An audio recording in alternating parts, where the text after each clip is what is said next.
A gente ser alimentado por Deus, experimentar a provisão, o alimento que o Senhor nos dá, o pão nosso de cada dia, é algo que particularmente tem sido de uma grande alegria, de um grande regozijo. E hoje pela manhã, o meu coração amanheceu com um trombetear tão forte, mas é uma palavra muito simples. Está lá em Mateus 17. Mateus descreve aquela pergunta de Jesus aos seus discípulos, perguntando o que dizem os homens a respeito do Filho do Homem. E eles dizem, muitos dizem que é Elias, Jeremias, João Batista, os profetas. E pergunta de novo, e vocês?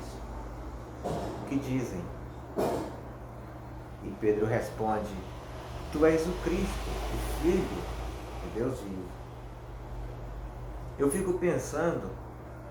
fiquei pensando no modo como Jesus pergunta e como eles citam nomes de antepassados. E às vezes eu fico vendo pessoas amigas minhas, que às vezes começam... Eu fico olhando porque eu conheço o que andam fazendo, me contam, me falam, e às vezes começam com uma pessoa que conheceram, nossa, esse cara. Aí daqui a pouco outras pessoas com que elas gostam, que falam do Evangelho, que são discípulos de Jesus, elas começam a ter uma certa aspereza, uma certa divergência, uma distância. E isso me fez perceber de quanto eu já também deixei de lado muitas pessoas assim, conhecidas, que às vezes falam do Evangelho, que às vezes cantam músicas que tem o Evangelho, e eu assim deixei assim de lado, mas era Deus trabalhando em mim para que eu não cultuasse pessoas. Assim como naquela pergunta, Jesus faz a pergunta e eles citam pessoas dos seus antepassados.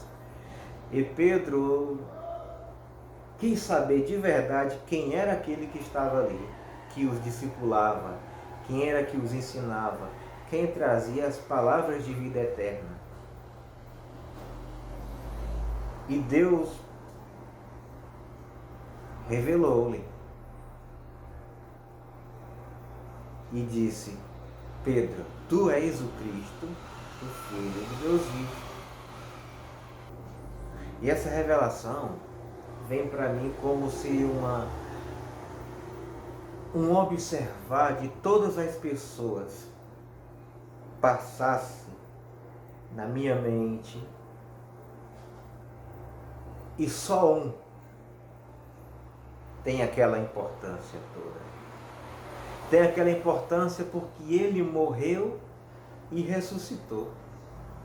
Tem essa importância porque eu tenho o encontro com Jesus ressurreto todos os dias na minha vida. Porque eu me alimento da palavra que ele me dá todos os dias e que muitas das vezes eu sei que não sei o que eu vou comer amanhã. Não sei que palavra vai vir no meu coração, não sei o que eu lerei, não sei nada. Mas eu confio exatamente como se deve confiar. Esses dias eu estava lembrando daquele salmo da Escritura, entrega o teu caminho ao Senhor. Confia nele e o mais ele fará. Em outras traduções ele diz, e ele tudo fará. Eu fico lembrando também de que Jesus disse, quando estava lavando os pés dos discípulos, e que ele disse, assim como eu lavei os vossos pés, vocês lavem os pés uns dos outros. Mas você sabe que há necessidade, que é necessário, que é preciso que o outro deixe lavar os pés. É necessário que a gente se deixe lavar os pés. Pedro estava ali e disse, ó Senhor, de modo nenhum tu lavarás os meus pés. Mas Jesus disse, olha, se tu não deixares eu te lavar os pés, tu não terás parte comigo. E aí algumas pessoas às vezes não aceitam uma correção, não aceitam um conselho, não aceitam uma palavra que você traga do Evangelho e diz, olha, eu não quero a tua opinião, eu não quero o que você diz, eu não estou a fim de te ouvir. E aí a gente tem que ficar quieto, confiar em Deus. Porque já a pessoa disse, tem Deus, tem a palavra, tem o Espírito Santo. Eu só preciso dele. Não tem problema, eu entrego para Deus. Se eu entrego o meu caminho ao Senhor, quanto mais o do meu próximo.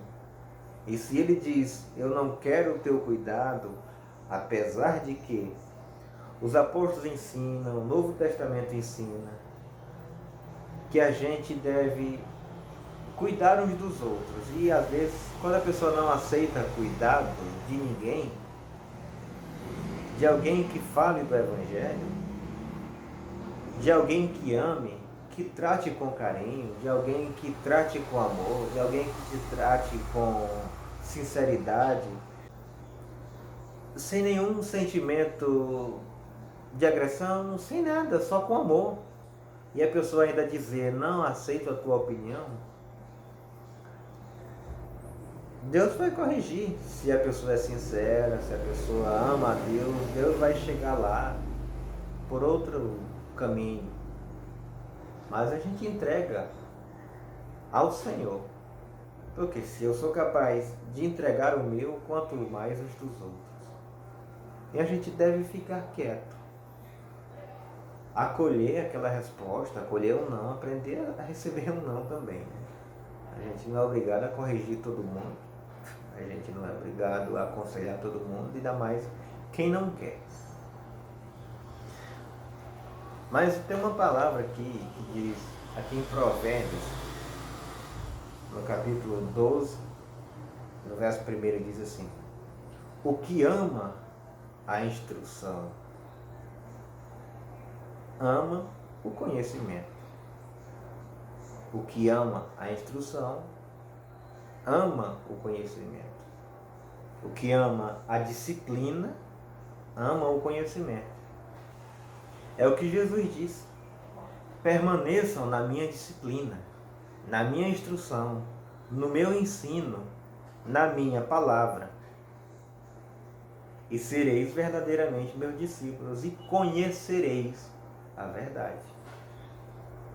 E a verdade vos libertará.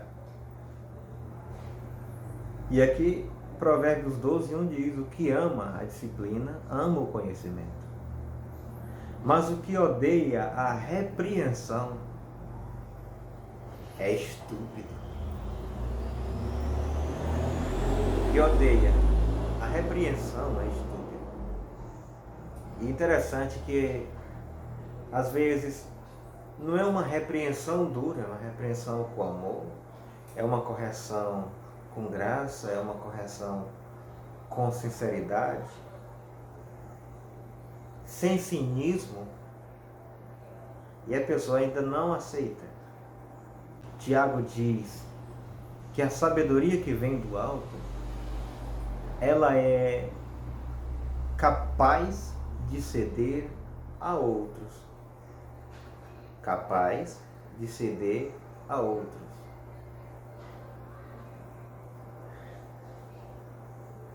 e que o homem de bem alcançará o favor do Senhor.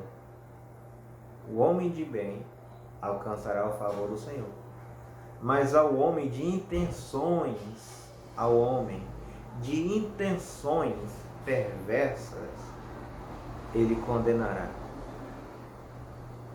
Veja bem, o homem de bem alcançará o favor, a graça do Senhor. Tem uns por aí que dizem, não adianta ter frutos de bem, não adianta ter frutos maravilhosos do bem, se ele não tiver fé. Não é o que Jesus disse do bom samaritano. Ele disse que ele só estava passando o seu caminho, ia fazendo o seu negócio.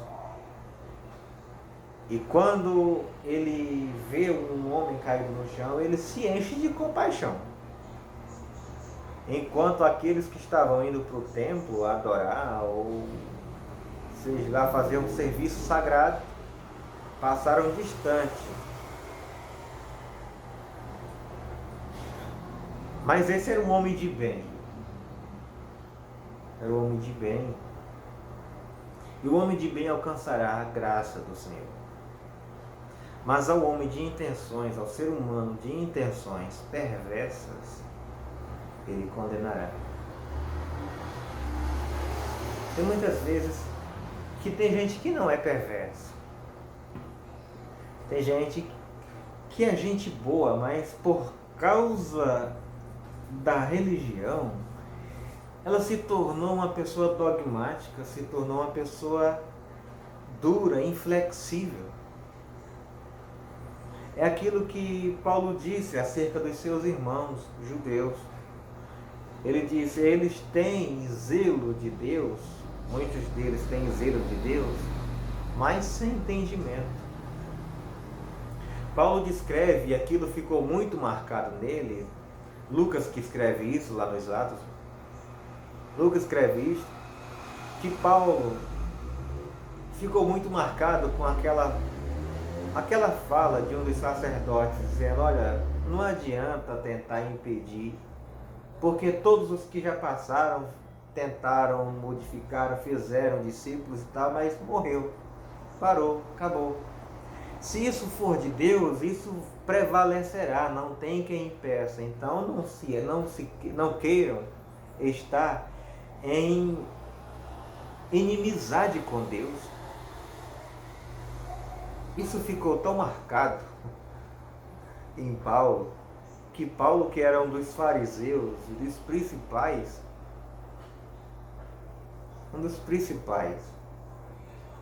se converte ao Senhor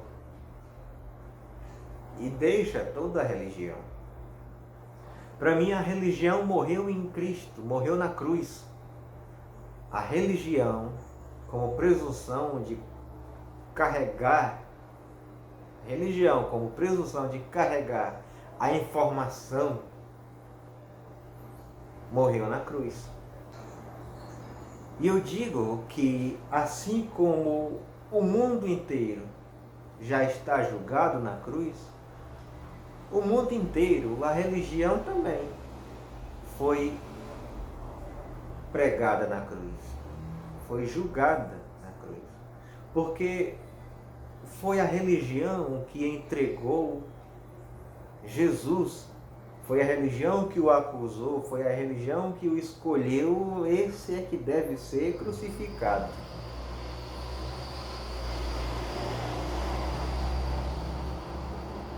Tanto quanto aquele ser político que estava ali, que era Pilatos, representando a política. Pilatos, Herodes. Dá para ver que eles têm que fazer uma média com o povo. E há uma média entre essa política e a religião. Essa política com P minúsculo, né? Política, que tem a ver com a vida. Não, é a política com P minúsculo, é partido. E aí, acontece esse conluio, essa média que fazem entre um e o outro. Eu não quero perder o povo e o povo tem que me agradar, mas eu também tenho que agradá-los. E foi para a cruz, morreu na cruz. Ambos morreram na cruz, todos. Jesus morreu por todos. E assim, quando a religião quer ter a presunção de carregar esse papel, de trazer a informação, de que tem a informação certa, de que tem a informação correta, de que só o líder principal daquela hierarquia, o líder principal daquela instituição é quem diz a última palavra, tendo no meu coração essa convicção de que a religião morreu na cruz, foi julgada, a religião foi julgada. Eu sei que Jesus é o mesmo ontem, hoje e será eternamente. Aí você vê este livro, a gente chama de Bíblia. Há quanto tempo faz que não se agregou mais um texto aqui, desde que fizeram um cânon? Quando fizeram, escolheram os livros que ficariam na Bíblia, que chamariam de Bíblia, porque antes só tinha rolos, livros, e tinha vários, escolheram alguns para ficar aqui.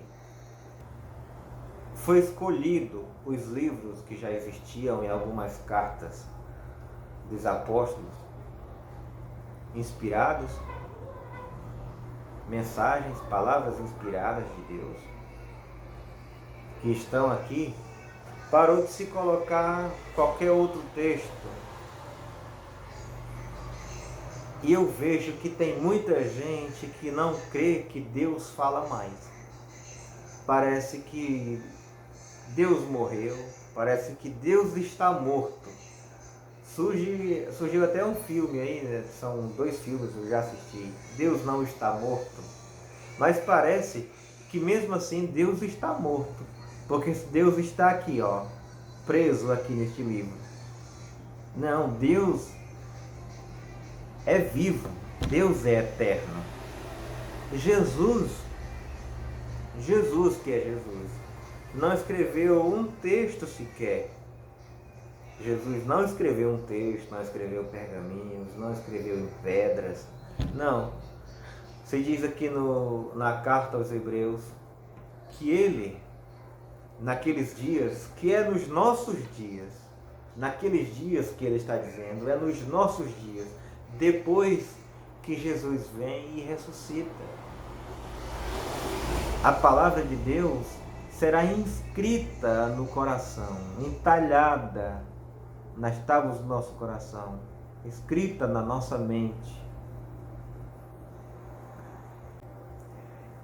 E nós somos cartas vivas. Quando alguém crê em Deus, quando alguém crê em Jesus, a palavra não fica limitada aqui, aos textos que tem aqui dos evangelhos. Não, porque João disse tudo o que Jesus falou e fez. Se fosse colocada nesses rolos, que eram coisas enormes para se escrever, não era papelzinho que nem se escreve hoje, não. Eram grandes. João disse que não caberia. E se você não sabe, esta palavra, o que Jesus disse, não se perdeu, não. O que Jesus disse entre os apóstolos, entre os seus discípulos, não se perdeu.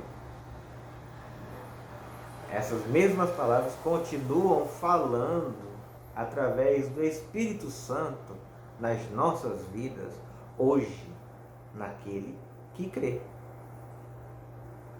O que tem coerência, com o que está escrito, o que vai fazer coerência com o Evangelho, o que tem coerência com o Espírito de Deus, mesmo que não esteja aqui, é palavra de Deus, é inspiração de Deus.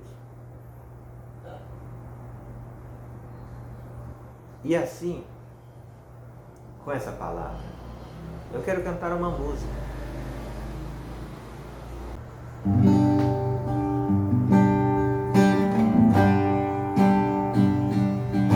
E foi Jesus levado para o governador, e foi seguido por uma grande multidão. E Pilatos olhou para o povo e gritou, e perguntou qual era a sua opinião.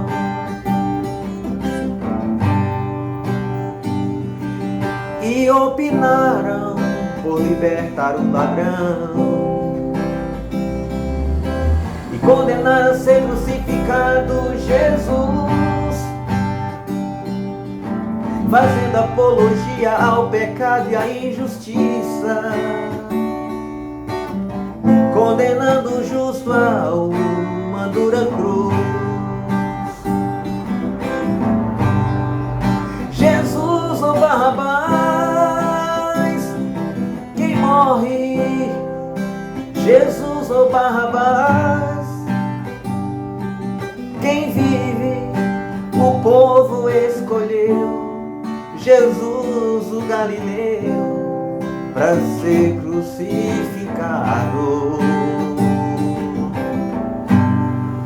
Jesus ou Barrabás, quem morre? Jesus ou Barrabás, quem vive? Mas eu escolhi, Senhor da minha vida, para ser glorificado.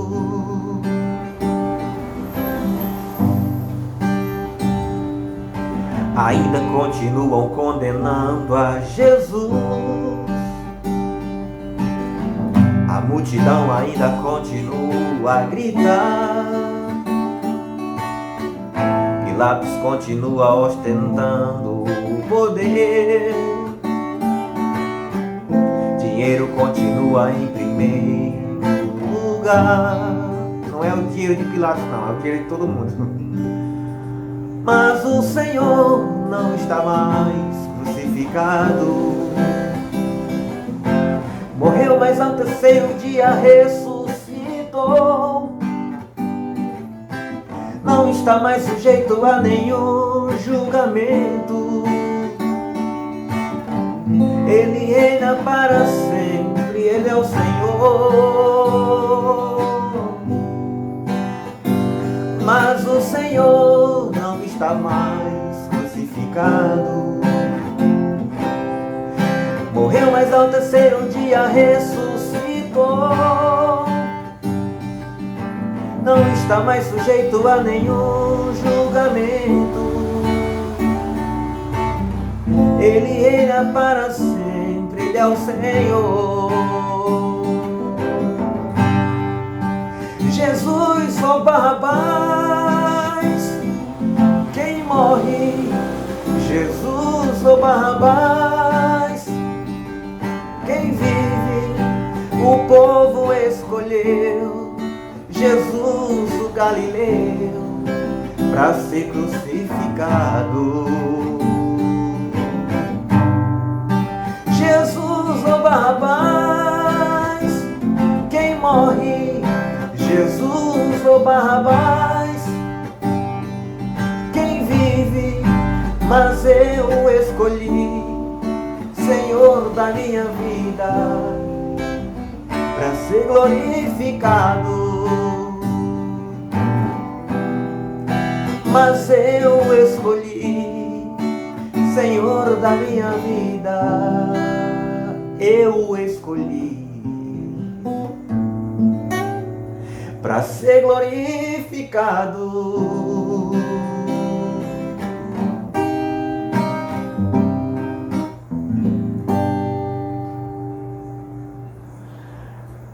Crer em Jesus é assim. Crer mesmo de verdade. Não é só cantar uma musiquinha, não. Uma musiquinha que fala de Deus. O que edifica não é a música. O que edifica é a palavra que você crê. Não tem como a gente ser edificado. Casa espiritual, não tem como a gente ser edificado. Casa espiritual, se a gente não crê na palavra de Deus.